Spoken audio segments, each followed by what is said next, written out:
కలిగించే విషయం. ఓ డిఎస్పీ అనేవాడు మైక్ పట్టుకుంటాడు, యూనిఫామ్లో ఉన్నాడు, మైక్ పట్టుకున్నాడు, ఊపేయి కుదిపేయి అంటాడు. డిఎస్పీనా అసలు ఇది ఏం మనిషి వేయడని చెప్పి అర్థం కావడం అసలు. అంటే భీమవరం మీటింగ్లోనే అసలు ఇది ఇది నిజంగా సమాజంలో ఉన్నామా లేమా, అసలు ఏం జరుగుతూ ఉంది?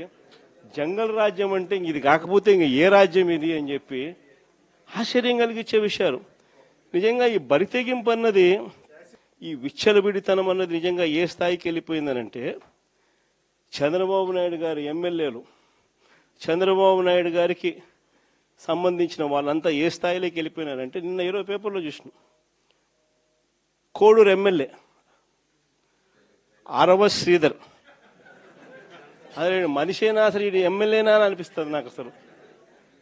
అసలు ఈ అరవ శ్రీధర్ అనేవాడు ప్రభుత్వ ఉద్యోగి అయిన ఒక అమ్మాయిని భయపెట్టి, బెదిరించి, రేపు చేసి, హెరాస్ చేసి, స్వయంగా ఆ అమ్మాయి తనకు జరిగిన అన్యాయాన్ని కూడా ఏకంగా సాక్ష్యాలు ఆధారాలతో సహా బయట పెట్టింది. ఆముదాల వలస ఎమ్మెల్యే ఇంకోడు కూన రవికుమార్. ఈయన గారి వేధింపులు భరించలేక గవర్నమెంట్ స్కూల్ ప్రిన్సిపల్ ఆత్మహత్యా యత్నం చేసుకుంటే ఇప్పటి వరకు చర్యలు లేవు. సతివీడు ఎమ్మెల్యే కోనేటి ఆదిమూలం ఒక మహిళను బలాత్కారం చేసిన చివరికి ఆ అధికారిని ఉపయోగించి ఆ కేసునే క్లోజ్ చేయించుకుంటారు. ఎంత దారుణంగా జరుగుతుందనంటే, ఇంకొకడు మంత్రి సంధ్యారాణి పిఏ ఇంకొకడు తనను లైంగికంగా వేధిస్తున్నాడని మరొక ప్రభుత్వ ఉద్యోగి అయిన మహిళ ఫిర్యాదు చేస్తే అతన్ని వదిలేసి ఫిర్యాదు చేసిన ఆయమను జైల్లో పెడతారు. ఆయమ మీద కేసు. ఇంకోడు గుంటూరు ఈస్ట్ ఎమ్మెల్యే నజీర్ ఇంకోడు.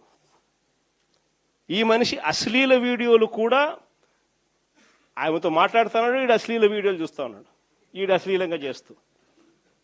అసలు వీళ్ళు ఎవడు అసలు ఏ ప్రపంచంలో ఉన్న. ఇంకోడు మంత్రి వాసంశెట్టి సుభాష్ ఇంకొకడు. ఏకంగా అశ్లీల డాన్సులు చేస్తూ ఏకంగా చిందులేస్తానంటారు.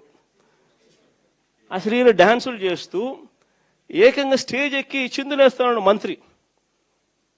అసలు నాకు ఆశ్చర్యంగా ఉంది. అసలు జంగల్ రాజ్యం అని అంటే ఇంకా వేరే పేరు ఏమైనా ఉంటుందా ఈ ప్రభుత్వంలో జరుగుతూ ఉన్న పనులకు? అసలు ఈ స్టేజ్లోకి ఒక ప్రభుత్వం పోవడం ఏంది? దగ్గరుండి ఇట్లా టోళ్ళని తీసుకొని పోయి ఇన్సిడెంట్ జరిగితే భయము భక్తి లేకపోకుండా మరుసటి రోజు జైల్లో పెట్టాల్సిన వాళ్ళందరినీ జైలు అనేది ఎలా ఉంటుందో చూపించాల్సింది పోయి, ఇలాంటిది ఏదైనా చేయాలంటే బొలులో భయం అనేది ఎలా ఉంటుందో చూపించాల్సింది పోయి, వీళ్ళందరినీ ప్రోత్సహించేవాడు, వీళ్ళందరినీ ప్రోత్సహిస్తూ ఉండేది వీళ్ళు. సాక్షాత్తు దగ్గరుండి చంద్రబాబు నాయుడు, ఆయన కొడుకు, ఆయన ప్రభుత్వం. నిజంగా ఇలాంటి పాలనలో మనం ఉన్నాము, ఇలాంటి రాష్ట్రంలో మనం ఉన్నాము అని నిజంగా జంగల్ రాజ్యం అని అంటే ఇదే. విచ్చలవిడి అవినీతి కనిపిస్తూ ఉంది. ఎమ్మెల్యేల దగ్గర నుంచి, మంత్రుల దగ్గర నుంచి విచ్చలవిడితనం కనిపిస్తూ ఉంది. విపరీతమైన కరప్షను, పోలీసులు రెడ్ బుక్ రాజ్యాంగం. ఏ మనిషి తప్పు చేయకపోయినా కానీ దొంగ సాక్ష్యాలు, దొంగ కేసులు పెట్టి బెదిరిస్తూ ఉన్నారు, తీసుకొని పోతున్నారు, అరెస్టులు చేస్తూ ఉన్నారు. ఒకవైపున ఇవన్నీ, మరోవైపు చూస్తే ఎన్నికలప్పుడు చెప్పినటువన్నీ అబద్ధాలు, అన్నీ మోసాలు. మరోవైపున మంచి పథకాలన్నీ రద్దు. ఇంకోవైపు చూస్తే వ్యవస్థలన్నీ కొలాప్స్. ఈ మాదిరిగా సాగుతూ ఉంది చంద్రబాబు నాయుడు పాలన. ఇలాంటి దుర్మార్గమైన పాలన మధ్య వైఎస్ఆర్సీపీ కార్యకర్తలు ప్రజల తరపున నిలబడే ఒక గొప్ప యజ్ఞం చేస్తూ ఉన్నారని చెప్పి గర్వంగా చెప్తాను. ఇలాంటి పాలన మధ్య ప్రజలకు నిజంగా వైఎస్ఆర్సీపీ పార్టీ అవసరం ఉంది. ప్రతి కష్టంలోనూ మనం ప్రజలకు తోడుగా ఉండాల్సిన ధర్మం మన మీద ఉంది. కాబట్టి నేను మీ అందరికీ కూడా ఒకటే చెప్తా ఉన్నా, చూస్తా 2 ఏళ్ళు అయిపోయింది. ఇంకా కళ్ళు మూసుకొని కళ్ళు తెరిచేసరికి ఇంకా 3 ఏళ్ళే ఉంది. ఈ 3 ఏళ్లలో కూడా ఇంకొకటిన్నర సంవత్సరం గడిస్తే ఆ తర్వాత నా పాదయాత్ర కూడా స్టార్ట్ అవుతుంది.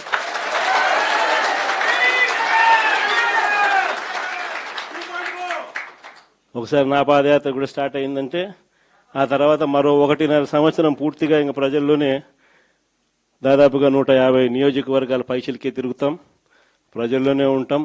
ప్రతి 3వ రోజు ఏదో ఒక నియోజకవర్గం నుంచి కాన్స్టిట్యున్సీలో ప్రజల ఉప్పెనను చూపిస్తూ పబ్లిక్ మీటింగ్లో ప్రజా సమస్యలను లేవనెత్తు చంద్రబాబు నాయుడు కడిగేస్తూ పోతూ ఉంటాం.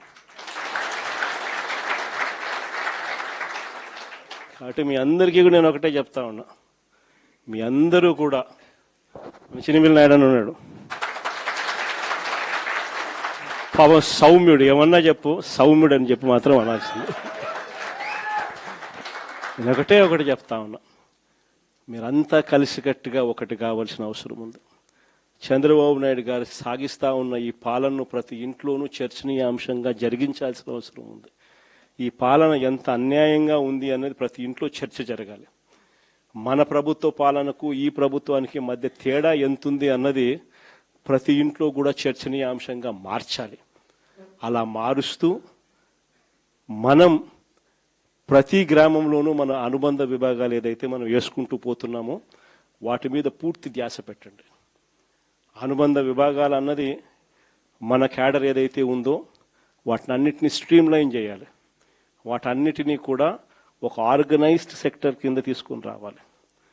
తీసుకొని వచ్చి ప్రతి ఇంట్లోనూ ఈ చర్చనీయాంశం అయ్యేట్టుగా ఈ కార్యక్రమాలన్నీ చేస్తూ చంద్రబాబు నాయుడు గారు చేస్తూ ఉన్న అన్యాయాలకు ప్రజలకు తోడుగా నిలబడే కార్యక్రమం మనం చేయాల్సింది. ఇది మనం చేద్దాం. నేను మీకు హామీ ఇస్తా ఉన్నా, జగన్ 2.0లో మాత్రం ఖచ్చితంగా మీ అందరికీ నేను హామీ ఇస్తా ఉన్నా, కార్యకర్తలదే ప్రథమ స్థానం అవుతుంది. కార్యకర్తల ద్వారానే ప్రజలకు చంద్రబాబు నాయుడుకు మన పాలనకు మధ్య తేడా చూపిస్తూ మంచి జరిగించే కార్యక్రమం కూడా జరుగుతుంది. మంచి చేయాలి అని చెప్పి ఒక నాయకుడిగా తపన ఉన్నప్పుడు పాలన ఎలా ఉంటుంది అన్నదానికి నిదర్శనం మన పాలన అయితే, పాలకుడు అనేవాడు అధ్వానంగా ఉంటే చెయ్యాలనే చిత్తశుద్ధి లేకపోతే పాలన ఎలా ఉంటుంది అన్నదానికి చంద్రబాబు నాయుడు గారి పాలన అద్దం పడుతుంది. భీమవరం నియోజకవర్గం నుంచి వచ్చిన ముఖ్యమైన పార్టీ నాయకులకు కార్యకర్తలకు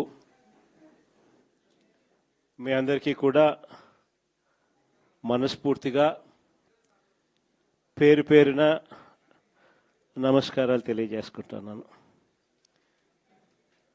ఈరోజు మనమంతా కూడా దాదాపుగా 2 సంవత్సరాలు చంద్రబాబు నాయుడు గారు ప్రభుత్వం వచ్చి 2 సంవత్సరాలు అయిపోవస్తా ఉంది. ఇక మరో 3 సంవత్సరాల్లో. హలో, తెలుగు రాజ్యం ఛానల్ చూస్తున్నారా? సామాజిక రాజకీయ జీవన చిత్రణే తెలుగు రాజ్యం. అతిశయోక్తులు అసత్యాలు ఉండవు. రాజకీయ కోణం కాదు, ప్రజా కోణమే కొలబద్ద. తెలుగు రాజ్యం వీక్షణ మీ ఉత్తమ అభిరుచికి నిదర్శనం.